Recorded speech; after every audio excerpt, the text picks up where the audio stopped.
नमस्कार मित्रमैत्रिणींनो, मी माया तुम्हा सगळ्यांचं स्वागत करते आपल्या चॅनलच्या एका नवीन व्हिडिओमध्ये। तर आज मी तुम्हाला दाखवणार आहे चिकनची अशी रेसिपी ज्यामध्ये तुम्हाला कोणत्याही प्रकारचं कांद्याचं किंवा खोबऱ्याचं वाटण करायचं नाही आहे। तर बिना वाटणाचा हा जो चिकनचा रस्सा आहे एकदम टेस्टी होतो आणि एकदम झणझणीत होतो। तर चला वेळ न दवडता आपण रेसिपीला सुरुवात करूया। पण त्यापूर्वी जर तुम्ही नवीन असाल तर प्लीज चॅनलला सबस्क्राईब करा आणि रेसिपी आवडल्यास रेसिपीला देखील लाईक करा। तर चला रेसिपीला सुरुवात करूया। तर या ठिकाणी जवळजवळ 800 ग्राम चिकन आहे। त्यासाठी मी इकडे एक 15 ते 20 लसणाच्या पाकळ्या घेतलेल्या आहेत। त्यानंतर 1 इंच आलं घेतलेलं आहे। तर लसणाच्या पाकळ्या, आलं, कोथिंबीर आणि हिरवी मिरची याचं आपल्याला एक वाटण करून घ्यायचं आहे। माझ्याकडे खलबत्ता नाही आहे त्यामुळे मी मिक्सरच्या भांड्यामध्ये वाटत आहे। तुमच्याकडे जर खलबत्ता असेल तर तुम्ही कुटून घ्या, त्यामुळे काय होतं ना, जी टेस्ट आहे ती खूप भारी येते। तर या ठिकाणी 800 ग्राम चिकन आहे। तर 800 ग्राम चिकनला 2-3 पाण्याने एकदम स्वच्छ धुवून घेतलेलं आहे। आता आपल्याला हे चिकन जे आहे ते मॅरिनेट करायचं आहे। तर या ठिकाणी मी 1.5 चम्मच टाकत आहे मालवणी मसाला। तुमच्याकडे कोणताही ठेवणीतला मसाला असेल तो तुम्ही वापरू शकता। त्यानंतर 1 चम्मच टाकत आहे मी चिकन मसाला आणि पुन्हा 1.5 चम्मच टाकत आहे मी धणे पावडर। थोडीशी हळद टाकायची आहे। आता यामध्ये आपण टाकणार आहोत जे आपण लसूण, अद्रक, मिरची आणि कोथिंबीर वाटून घेतलं होतं ते पूर्ण यामध्ये टाकायचं आहे। हे जे आपण मॅरिनेशन करत आहोत ना, या रेसिपीची हीच जेमेची बाजू आहे। आता यामध्ये आपला एक मेन इन्ग्रेडियंट आहे दही। दही टाकणार आहोत। तर या ठिकाणी 800 ग्रामसाठी मी 4 चमचे दही घेतलेलं आहे। तुमचं 1 किलो चिकन असेल तर तुम्ही एक 5 चमचे दही घेऊ शकता। तर या ठिकाणी एक लक्षात ठेवायचं आहे, दही जे आहे जास्त आंबट असता कामा नये, नॉर्मल दही घ्यायचं आहे तुम्हाला। त्यानंतर आपण टाकणार आहोत मीठ। तर या ठिकाणी मी 1 चमचाभर मीठ टाकलेलं आहे।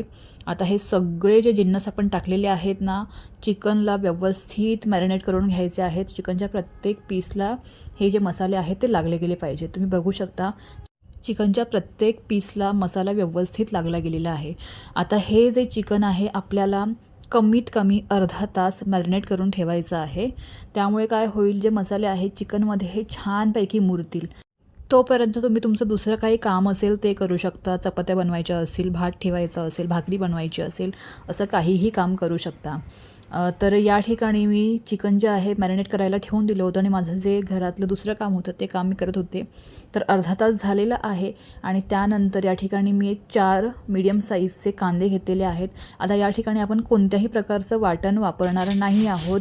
तर त्याच्यासाठी जो बेस आहे तो चिकनच्या ग्रेव्हीचा आपण कांद्याचा देणार आहोत। तर माझ्याकडे हे चॉपर आहे त्यामुळे मी या चॉपरने कांदे जे आहेत चॉप केलेले आहेत, फाईन चॉप केलेले आहेत। तुम्ही स्लाइस कट करू शकता किंवा आपलं जे चॉपिंग बोर्ड आहे त्यावरती कट करू शकता। चला तर मग अर्धा तास झालेला आहे। या ठिकाणी मी ठेवलेलं आहे कुकर नेहमीप्रमाणे आणि कुकरमध्ये टाकलेलं आहे मोहरीचं तेल। मी कोणतीही भाजी जी आहे मोहरीच्या तेलामध्येच बनवते। भाजी ही छान होते आणि मोहरीचं तेल आपल्या आरोग्यासाठीही चांगलंच आहे। तर या ठिकाणी काही खडे मसाले आहेत, जसं की तमालपत्र आहे, 4 ते 5 लवंगा आहेत, 4 ते 5 काळी मिरी आहे आणि 1 दालचिनीचा तुकडा आणि 1 चम्मच जिरा, हे सगळं तेलात टाकायचं आहे। त्यानंतर आपण जे चॉप केलेला कांदा आहे तो कांदा देखील तेलात टाकायचा आहे आणि आता कांद्याला आपल्याला छानपैकी परतवून घ्यायचा आहे जोपर्यंत कांदा जो आहे गोल्डन ब्राऊन होत नाही तोपर्यंत। या ठिकाणी तुम्हाला एक लक्षात ठेवायचं आहे, कांदा गोल्डन ब्राऊन होईपर्यंत परतवायचा आहे। कांद्याचा कलर थोडा चेंज झाला म्हणजे कांदा भाजला गेला असं नाही। तर कांदा हे बघू शकता तुम्ही एकदम गोल्डन ब्राऊन होईपर्यंत कांदा आपल्याला परतवून घ्यायचा आहे। तर या सगळ्या प्रोसेसला एक 5 मिनटं लागतात मीडियम फ्लेमवरती। चला तर मग कांदा छानपैकी परतला गेलेला आहे। आता यामध्ये आपण टाकूया चिकन। आता गॅसची फ्लेम फास्ट करायची आहे आणि चिकन जे आहे 5 मिनिटांसाठी छानपैकी परतवून घ्यायचं आहे। आपण जे मसाले चिकन मॅरिनेट करताना टाकले होते ते मसाले भाजले गेले पाहिजेत त्यासाठी। तर या ठिकाणी एक 5 ते 6 मिनटं झालेली आहेत। तुम्ही बघू शकता चिकनचा कलर देखील थोडा चेंज व्हायला सुरुवात झालेली आहे। आता या ठिकाणी मी टाकत आहे एक चॉप केलेला टमॅटो.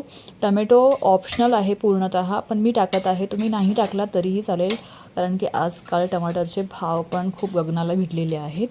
सो या ठिकाणी पुन्हा 1-2 मिनटं मी चिकनला परतवून घेतलेलं आहे.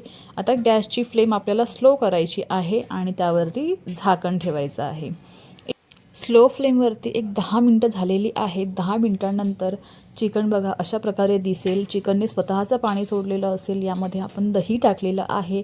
तर मी एक्स्ट्रा कोणतंही पाणी अजूनपर्यंत यामध्ये टाकलेलं नाही आहे. तर टोटल आपल्याला हे चिकन ठेवून अगोदरचे जे आपण 5 मिनटं चिकन हाय फ्लेमवरती केलेलं ते 5 मिनटं आणि हे 10 मिनटं 15 मिनटं झालेली आहेत. आता या ठिकाणी तुम्हाला जर ग्रेव्ही एवढीच पाहिजे असेल तर तुम्ही एवढ्यावरतीही चिकन शिजवू शकता, किंवा जर तुम्हाला ग्रेव्ही अजून थोडीशी पातळ पाहिजे असेल तर तुम्ही यामध्ये गरम पाणी टाका. कोणत्याही रश्श्याच्या भाजीमध्ये गरम पाणी टाकलं पाहिजे. तर या ठिकाणी मी थोडंसं गरम पाणी टाकलेलं आहे. सुरुवातीला आपण मीठ टाकलं होतं मॅरिनेट करण्याच्या वेळेस, तर यावेळेस मीठ थोडंसं जपून टाकायचं. तर मी गरम पाणी टाकलेलं आहे आणि मीठ टाकलेलं आहे. आता मी टाकत आहे गरम मसाला. मॅरिनेशन करायच्या वेळेस आपण गरम मसाल्याचा उपयोग केला नव्हता. तर चिकन जेव्हा शिजत येईल ना त्यावेळेस गरम मसाला टाका. गरम मसाल्याची जी टेस्ट आहे अप्रतिम उतरते चिकनमध्ये. तर या ठिकाणी मी एक अर्धा चमचा गरम मसाला टाकलेला आहे. आता पुन्हा एकदा आपण झाकण ठेवायचं आहे आणि जोपर्यंत चिकन शिजत नाही तोपर्यंत शिजवून घ्यायचं आहे. मग ते 10 मिनटं लागतील किंवा 7-8 मिनटं लागतील. तर या ठिकाणी एक 7 ते 8 मिनटं झालेली आहेत आणि तुम्ही बघू शकता तर्री कशी आलेली आहे वरती चिकनच्या वरती. आणि कोणी म्हणणार देखील नाही की याच्यामध्ये आपण कोणत्याही वाटणाचा वापर केलेला नाही आहे म्हणून. एवढं भारी चिकन दिसतंय. चला आता चिकनला सर्व करून घेऊया. तर हे जे चिकन आहे विदाऊट कोणत्याही वाटण न करता एकदम भन्नाट लागतं. तुम्ही नक्की ही रेसिपी घरी ट्राय करून बघा. तुम्हाला खरंच खूप आवडेल. घरच्यांना सगळ्यांना खूप आवडेल. तर तुम्ही बघू शकता भाजीचा कलर किती भारी आलेला आहे आणि भाजी तेवढीच टेस्टी झालेली होती. चिकन एकदम सॉफ्ट शिजलेलं होतं. तर ही चिकनची भाजी तुम्ही गरमागरम भाताबरोबर, भाकरीबरोबर, चपातीबरोबर खाऊ शकता. सो नक्की ट्राय करा. मला कमेंट करून सांगा. रेसिपी आवडल्यास लाईक करा. भेटूया लवकरच नवीन रेसिपीबरोबर. Till then bye. Keep smiling and stay healthy.